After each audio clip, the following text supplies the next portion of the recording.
کے پی کے میں بانی پی ٹی آئی کا راج ہے، اس راج کو کوئی نہیں توڑ سکتا۔ صورتحال حکومت کی یہ ہے کہ وہ خود توکمرانی کے مزے لے رہے ہیں، اس طرح مسائل کے حل نہیں ہوتے۔ میں نے پہلے بھی اپنے ویلاگز میں کہا کہ دسمبر کے مڈ میں ملاقات ضرور ہو جائے گی۔ ایک طرف تو کہتے ہیں کہ آئین کے ساتھ نہیں چل رہے سہیل افریدی، اور دوسری طرف امریکنز بھی مل رہے ہیں۔ سعودی عرب اور روس کے درمیان ایک معاہدہ ہوا ہے کہ 90 دن کا ویزا فری۔ السلام علیکم ناظرین، میں ہوں نعیم خان، اپنے ڈیجیٹل چینل پر آپ کو خوش آمدید کہتا ہوں۔ ناظرین، آج پھر بانی پی ٹی آئی سے ملاقات کا دن ہے، اور اس میں وکلاء کو اور جو بانی پی ٹی آئی کی بہنیں ہیں انہوں نے ملنا ہے۔ لیکن آج اڈیالہ جیل کے باہر دفعہ 144 نافذ کر دی گئی ہے، اور تمام تعلیمی اداروں کو، جو نجی تعلیمی ادارے ہیں ان کو بھی بند کر دیا گیا ہے، اور روڈز پہ جا بجا ناکے لگا دیے گئے ہیں، جو کہ آلریڈی ناکے موجود تھے، لیکن مزید 3-4 ناکے اور لگا دیے گئے ہیں تاکہ کوئی بھی اس قسم کی خدا نخواستہ کوئی پوزیشن بن جائے تو کنٹرول کیا جا سکے۔ ناظرین، اس میں صورتحال یہ ہے کہ پی ٹی آئی نے اپنے وکلاء کی لسٹ بھی جاری کر دی، اور ملاقات کے جو لوگ ہیں ان کی بھی لسٹ جاری کر دی ہے، جس میں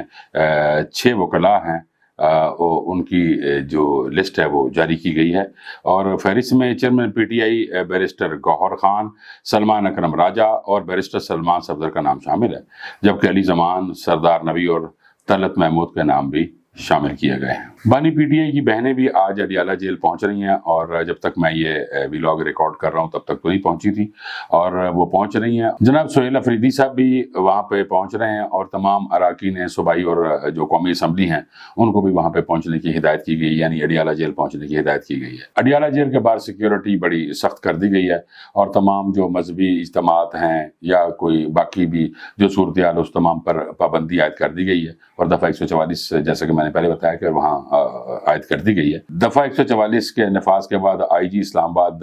بھی وہاں پر پہنچ رہے ہیں، اور وہ اس ساری سیکیورٹی کو خود دیکھ رہے ہیں۔ کن کن ناکوں پہ جو تعینات کی گئی ہے نفری، وہاں پہ داگل ناکہ ہے، گیٹ 1 ہے، گیٹ 5 فیکٹری ناکہ، اور گورکھپور پولیس کو اضافی جو ہے اس کی نفری وہاں پہ لگا دی گئی ہے، تاکہ کوئی بھی خدا نخواستہ کوئی ایسا واقعہ پیش نہ آ سکے، یعنی چیک کر کے لوگوں کو بھجوایا جائے گا، یا پھر لوگوں کو روکا جائے گا کہ بھی آپ یہاں رکیں، کیونکہ وہاں پہ بہت زیادہ، چونکہ یہ جیل جو ایک ایسا ایک جگہ ہے جہاں اس کے باہر کوئی بھی اس طریقے کا کوئی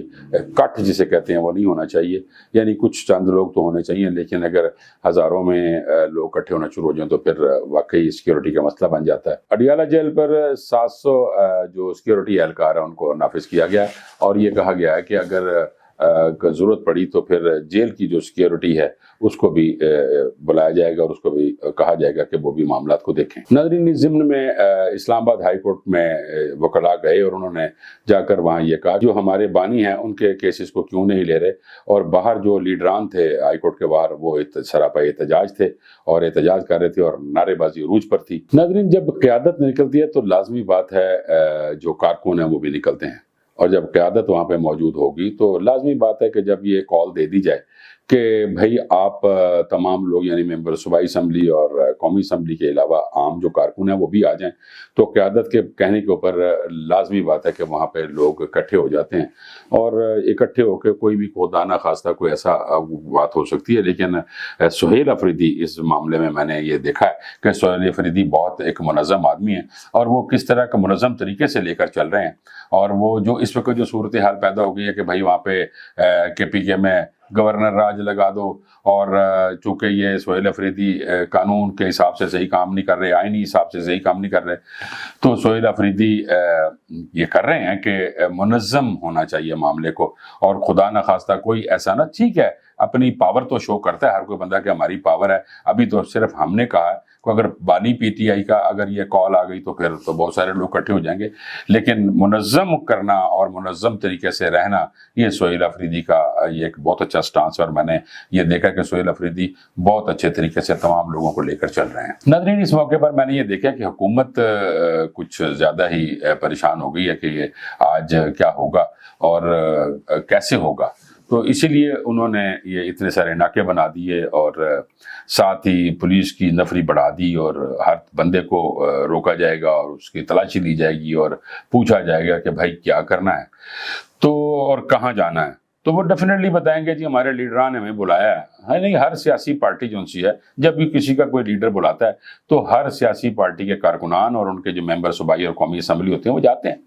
اور اگر اسی طریقے سے اگر بلایا گیا تو ڈیفینیٹلی وہ لوگ جائیں گے، اور جب پارلیمنٹ کے زیادہ تر لوگ وہاں پہ موجود ہوں گے تو ڈیفینیٹلی کوشش تو یہی ہوگی نا کہ کوئی بڑا سکون سے رہا جائے اور امن کا مظاہرہ کیا جائے۔ اور میں یہ سمجھتا ہوں کہ کوئی بھی کام منوانے کے لیے یا کوئی بھی بات کرنے کے لیے امن کا راستہ زیادہ بہتر ہوتا ہے اور منظم طریقے سے۔ تو جہاں تک سہیل افریدی ہیں یا سلمان اکرم راجہ ہیں، جب وہ وہاں پہ موجود ہوں گے تو ڈیفینیٹلی ہر چیز منظم ہوگی۔ سلمان اکرم راجہ بڑے ٹھنڈے آدمی ہیں، اور سہیل افریدی چونکہ اس وقت موجودہ وزیر اعلیٰ ہیں، وہ بڑا چیزوں کو دیکھ داکھ کے چل رہے ہیں، اور مجھے امید ہے کہ صرف ایک پریشر کو بلڈ کیا جائے گا، خدا نخواستہ کوئی ایسا معاملہ نہیں ہوگا۔ ناظرین، صورتحال حکومت کی یہ ہے کہ وہ خود توکمرانی کے مزے لے رہے ہیں، اور جب مسائل کے حل کرنے کی بات آتی ہے تو وہ کہتے ہیں کہ کوئی اللہ دین کا چراغ آئے گا، وہ پتھر رگڑے گا اور کوئی نہ کوئی مسائل کا حل ہو جائے گا۔ اس طرح مسائل کے حل نہیں ہوتے۔ میں نے پہلے بھی اپنے ویلاگز میں کہا کہ دسمبر کے مڈ میں ملاقات ضرور ہو جائے گی، لیکن یہ بھی جانتے ہیں سہیل افریدی اور باقی حضرات بھی یہ جانتے ہیں کہ یہ ملاقات ہو جائے گی، لیکن جب تک ملاقات نہیں ہوتی یہ اپنا پریشر بلٹ اپ کیا ہوا ہے۔ پریشر بلٹ اپ کرنا ایک علیحدہ بات ہے، لیکن خدا نہ خواستہ یہ ذہن میں رکھیے گا کہ کوئی ایسا معاملہ نہ ہو جائے جس کی وجہ سے بھی پارٹی کے اوپر کوئی قدغن لگ جائے، اور میں سمجھتا ہوں کہ سہیل افریدی ایسا نہیں ہونے دیں گے۔ ناظرین، اس حوالے سے اسد عمر نے ایک بہت بڑی بات کی ہے، اور میں آپ کو بالکل مینوان بتاتا ہوں کہ گزشتہ روز اسد عمر نے کیا خوبصورت تصویر کشی کرتے ہوئے کہا ہے کہ یہ اس وقت کی بات ہے جب وزیر اعظم اور آرمی چیف کے درمیان DGI/SI کے تقرری کے معاملے پر عوامی اختلاف ہوا تھا۔ وزیر اعظم سے ملاقات کے بعد شاہ محمود قریشی اور اسد عمر ایک ساتھ چل رہے تھے۔ معاملہ بظاہر حل ہو چکا تھا، مگر اسد عمر صاحب کہتے ہیں کہ شاہ جی نے مجھ سے کہا، اسد جی دراڑ تو پڑ گئی نا، پتہ نہیں کیوں آج یہ بات یاد آ گئی۔ ناظرین، اس پہ میں یہ ضرور کہوں گا کہ شاہ جی یعنی شاہ محمود قریشی صاحب نے اگر اس وقت یہ بات کہی تھی کہ دراڑیں تو پڑ گئی ہیں، تو ناظرین مجھے جس طرح حکومت کے ہاتھ پاؤں پھولے ہوئے ہیں، کوئی باہر ہے، کوئی کہاں ہے، کوئی کہاں، کوئی سمجھ نہیں آ رہی، اور جو وزراء ہیں وہ مبہم قسم کے بیانات دے رہے ہیں، یہ ہاتھ پاؤں پھولنے کی نشانی ہوتی ہے۔ تو مجھے آج بھی لگ رہا ہے کہ جو شاہ جی نے اس وقت بات کی تھی کہ وہ دراڑیں تو پڑ گئی ہیں، تو مجھے بھی آج بھی کچھ دراڑیں پڑی نظر آ رہی ہیں، اور یہ آگے کیا ہوگا یہ تو پھر وقت بتائے گا نا کہ دراڑیں تھیں یا نہیں تھیں، یا ان دراڑوں کو کس طریقے سے دوبارہ سیمنٹ لگا کے اور ان دراڑوں کو بند کیا جاتا ہے، یہ تو پھر وقت بتائے گا نا۔ ناظرین، چونکہ ہمارے ادارے فوری طور پر کوئی بھی رد عمل نہیں دیتے، اور اگر سیاسی جو لوگ ہیں وہ ان کے ساتھ نہیں چلتے اور ان کے پیچھے نہیں چلتے، تو پھر کوئی نہ کوئی ایسی قباحت پیدا ہو جاتی ہے کہ سیاست کو اور اداروں کو چلنا آپس میں بڑا مشکل ہو جاتا ہے۔ اور اب میں سمجھتا ہوں کہ جو ادارے ہیں وہ تو واقعی ایک ٹائم پہ سارا کام کرتے ہیں اور وقت کے ساتھ کرتے ہیں، لیکن سیاستدانوں کو چونکہ جلدی ہوتی ہے، وہ کہتے ہیں نہیں فوراً یوں ہو جائے، یوں ہو جائے، ایسا ہو جائے۔ ایسا ہوتا نہیں ہے، اور اگر یہ نہیں چلیں گے تو سیاسی ادارے اگر ساتھ نہیں چلیں گے اور سیاسی لوگ نہیں چلیں گے تو ملک میں کوئی نہ کوئی ایسا انتشار پیدا ہو جائے گا، یا ملک میں ایسی کوئی پریشانی پیدا ہو جائے گی کہ ملک کے ساتھ چلنا سیاسی اداروں کا پھر بڑا مشکل ہو جائے گا۔ ناظرین، میں یہ اسپیشلی یہ عرض کر رہا ہوں آپ سے کہ جب کوئی بات سمجھ نہ آئے نا تو اس کو سمجھنے کی کوشش کرنی چاہیے، اور اگر سمجھنے کی کوشش نہیں کی جائے گی تو وہ پھر ڈیفینیٹلی قانون فطرت کے خلاف ہو جائے گی، اور پھر جب قانون فطرت کے خلاف ہو جائے گی، بات سمجھ میں نہیں آئے گی، تو پھر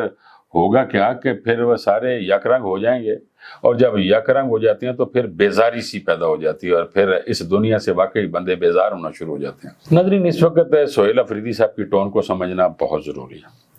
وہ یہ کہہ رہے ہیں کہ KPK میں گورنر راج لگانے کی جو اس وقت کوشش کی جا رہی ہے، تو سہیل افریدی کہتے ہیں کہ میں بتا دوں کہ آلریڈی KPK میں بانی PTI کا راج ہے، اور اس راج کو کوئی نہیں توڑ سکتا، اور اگر کوئی کوشش کرے گا گورنر راج لگانے کی تو ہم نے بھی کوئی چوڑیاں نہیں پہن رکھی، یا ہم یہ نہیں جانتے کہ ہمیں کیا کرنا ہے، ہمیں بہت اچھے طریقے سے پتہ ہے کہ ہم نے کیا کرنا ہے۔ سہیل افریدی سے امریکی قونصل جنرل تھامس ایکرٹ کی وزیر اعلیٰ ہاؤس میں ملاقات ہوئی۔ ملاقات میں تجارت، سرمایہ کاری، معدنیات، توانائی اور سیکیورٹی تعاون پر تفصیلی گفتگو ہوئی۔ ناظرین، یہ سب کچھ ایسے نہیں ہو رہا، اس کے پیچھے بہت سارے محرکات ہیں جو جاننا ضروری ہے اور سمجھنا ضروری ہے۔ یعنی ایک طرف تو کہتے ہیں کہ آئین کے ساتھ نہیں چل رہے سہیل افریدی، اور دوسری طرف امریکنز بھی مل رہے ہیں سہیل افریدی کو، اور مختلف یعنی چیزوں پر، یعنی معدنیات پر اور توانائی اور سیکیورٹی تعاون پر تفصیلی گفتگو کر رہے ہیں، اور ان کے ساتھ ملے ہوئے ہیں، یعنی امریکنز بھی ان سے بات کر کے خوش ہوتے ہیں کہ بھائی، اور ڈیفینیٹلی ناظرین جب کوئی سیدھا ہوتا ہے نا تو اگلے پھر بڑے طریقے کے ساتھ بات کرتے ہیں. تو میں یہ سمجھتا ہوں کہ اس وقت سہیل افریدی صاحب کا نا جو یہ قدم اٹھایا جا رہا ہے اور سب کو ملا جا رہا ہے، وہ یہ بھی کہہ سکتے تھے کہ یار میں یہ نہیں ملنا امریکنس کو، لیکن وہ چونکہ آئینی وزیر اعلیٰ ہے ان کو ملنا ہے، اور وہ اسے ملے اور بڑے طریقے سے بات کی اور ہر معاملے میں انہوں نے ان کے ساتھ تعاون کی یقین دہانی کرائی. یعنی جو امریکن کونسل جنرل تھے تھامس ایکرٹ، ان کے ساتھ. اچھا، اب ناظرین اس کے پیچھے بہت سارے محرکات میں کیوں کہہ رہا تھا کہ چند دنوں میں ان محرکات کی کڑی کھل کر سامنے ضرور آ جائے گی. ناظرین جہاں تک ذرا ٹون دیکھیں جو میں نے پہلے عرض کی سہیل افریدی کی، اور ایک طرف تو یہ کہا جا رہا ہے کہ یہ آئینی طریقے سے کام ہی نہیں کرتے، انہیں سیاستیں نہیں آتی، اور دوسری طرف امریکنز کا اس طریقے سے بات کرنا ساتھ ان کے ہر معدنیات پر، توانائی پر، سیکیورٹی پر اور ہر چیزوں پر خانی ان کا اتفاق آپس میں ہوا ہے. تو پھر ذرا خود اندازہ کر لیں کہ کیا یہ بچے ہیں، سہیل افریدی کو بچے ہیں. تو مجھے بچوں پہ میں پھر بات کروں گا کہ یہ ضروری نہیں ہوتا کہ کم عمر جو ہے اس کے پاس تجربہ تو واقعی نہیں ہوتا، لیکن علم تو ہوتا ہے نا، دانائی تو ہوتی ہے نا، اور اس دانائی اور علم کے ساتھ ہی انسان چل رہا ہوتا. ناظرین اب ذرا بات کرتے ہیں عالمی منظر نامے کی. سعودی عرب اور روس کے درمیان ایک معاہدہ ہوا ہے کہ 90 دن کا ویزا فری، یعنی لوگ آئیں اور ٹریول کریں جہاز پہ، اور وہاں جا کے موقع پر جا کے ان کو انٹری دے دی جائے گی. یعنی ویزا فری پالیسی انہوں نے بنائی ہے کہ ایک دوسرے کے ساتھ اس طرح اقتصادی تعاون ہوگا، اس طریقے سے سیر و سیاحت ہوگی، اور لوگ دیکھیں گے یعنی سعودیہ کے جو لوگ ہیں وہ رشیا میں جا کے، اور رشیا کے لوگ جو ان سے سعودیہ میں جا کر یہ سیر و سیاحت کریں گے، اس میں کوئی کاروبار ہوگا، سارا سلسلہ ہوگا. اور میں یہ سمجھتا ہوں کہ ٹھیک ہے، انہوں نے ایک اچھا سٹانس لیا کہ اگر لوگ آپس میں مل جاتے ہیں اور مل کے بیٹھتے ہیں، لیکن اس میں ناظرین سیاست بہت بڑی چیز ہوتی ہے. یعنی ایک طرف تو جو سعودی عربیہ وہ امریکہ کے ساتھ بالکل ساتھ فٹ ہوا ہے، اور اس کے ساتھ ہی پھر کیا کیا کہ رشیا کے ساتھ بھی، یعنی اس بلاک کی طرف بھی وہ آ رہے ہیں. اور اگر اصولی طور پر دیکھا جائے تو یہ بلاک تقریباً ایک ہی بنتا ہے، یعنی سعودیہ، ایران، ترکیہ اور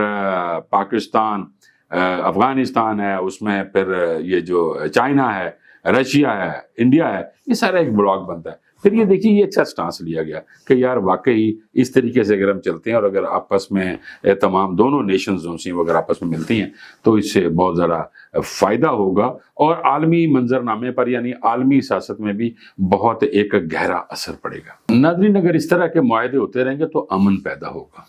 لازمی بات ہے، جب مختلف نیشنز ایک دوسرے کے ساتھ ملتی ہیں، کاروبار کرتے ہیں، بزنس کرتے ہیں، سیر و سیاحت کرتے ہیں، اور پھر ایک دوسرے کے ساتھ جب ملتے ہیں. لیکن اس میں ایک چیز تھوڑی اسپیشل وہ یہ کہیے کہ اس میں اس معاہدے کے اندر حج یا عمرہ کا ویزا بیچ میں شامل نہیں ہوگا، اور نہ ہی کوئی ملازمت کا ویزا اس میں کوئی شامل ہوگا کہ جی وہ اس طرح آئیں اور یعنی کوئی رشیا چلا جائے یا پھر رشیا والا سعودی عرب جا کے تو وہ اس طرح ملازمت کرنا چاہے گا. نہیں، اس میں یہ تینوں چیزیں نہیں ہیں، یعنی حج، عمرہ اور ملازمت وہ اس میں شامل نہیں ہوگی. اچھا، اگر میں سمجھتا ہوں ناظرین اگر اسی طریقے سے اگر قومیں ایک دوسرے کے ساتھ اس طرح ویزا فری پالیسی رکھیں اور ایک دوسرے کے ساتھ امن کے ساتھ رہنا چاہیں، اور ایک دوسرے کے ملکوں کو دیکھیں خدا نے کیا کیا چیزیں بنا رکھی ہیں، کس خطے میں اللہ نے کیا بنایا، کس خطے میں اللہ نے کیا بنایا، اور اگر یہ تمام لوگ آپس میں، تمام قومیں اور نیشنز آپس میں مل جاتی ہیں تو ایک امن کی صورتحال پیدا ہوگی اور عالمی منظرنامے پر ایک نیا چاند ابھرے گا. ناظرین اب تک کے لیے اتنا ہی. کمنٹس باکس کھلا ہوا ہے، کمنٹس میں اپنی جو کمنٹس ہیں وہ ضرور ہمیں بتایا کریں کہ آپ کیا چاہتے ہیں اور آپ کا اس ولاگ کے بارے میں کیا رائے ہے. ناظرین آپ ہمارے چینل کو سبسکرائب کرنا مت بھولیے گا، اور اگر ویڈیو اچھی لگی تو لائک اور شیئر ضرور کیجیے گا. مجھے اجازت دیجیے، اللہ نگہبان.